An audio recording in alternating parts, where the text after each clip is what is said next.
Magkapanapanabik na nga ang mga laban sa susunod na season dahil bali-balita nga ang PBA ay tatapat na sa KBL pati na rin sa Japan B-League.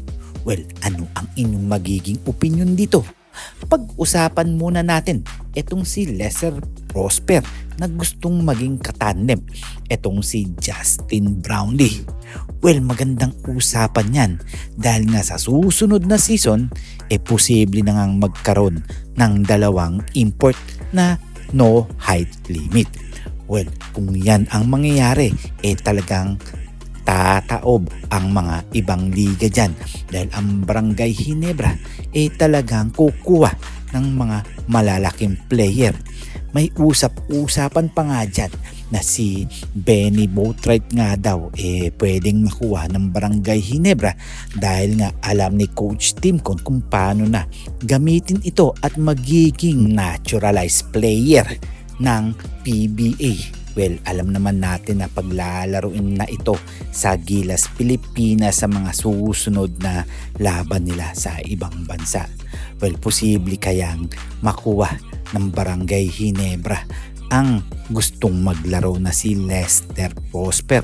Well, malaki talaga ang maitutulong neto. Pero pagdating sa galawan o sa height limit medyo alanganin yan dahil hindi naman siguro papayag ang mga ibang koponan na kukuha na lang ng maliit na import.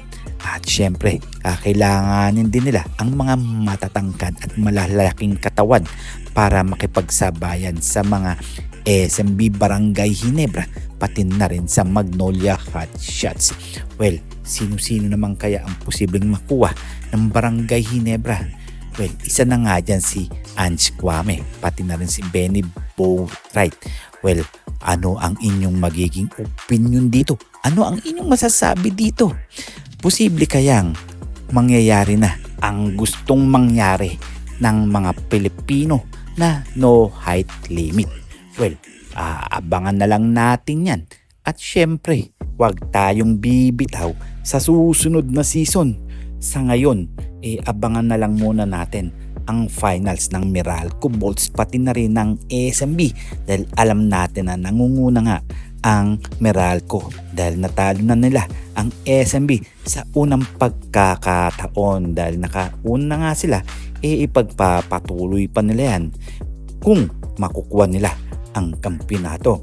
Well, sana nga magkampiyon ang Meralco para maiba-iba naman ang mga pananaw ng mga fans sa PBA na palagi na lang ng SMB Barangay Ginebra, TNT o Magnolia Hotshots. Pero kung ako ang tatanungin talagang uhaw na talaga ang Meralco at posible ngang makuha nila ang kampyonato pero dadaan sila sa butas ng karayom ng SMB. Well, kayo, ano ang inyong masasabi dito? Share mag-opinion lang kayo dyan at sasagutin nga natin yan isa-isa. Dito na lang tayo. Huwag natin kakalimutan na mag-subscribe, mag-comment, like, and share, and please click the bell para ma-receive ninyo lahat ng aking notifications. So see you for my next video. See you for my next vlog.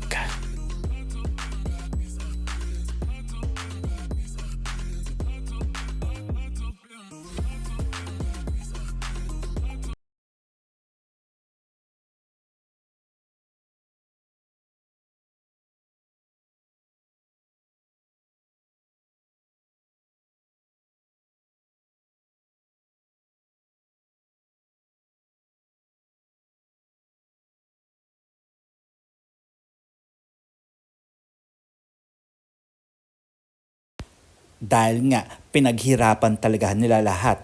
Ultimo ang mga coaches. Well, good luck na lang sa finals at makakalaban nga nila ang sister team ng Barangay Ginebra na SMB. Well, sana manalo ang Meralco. Tingnan na lang natin kung ano mangyayari sa susunod na laban or sa susunod na Game 7 ng Meralco versus SMB. Well, see you for my next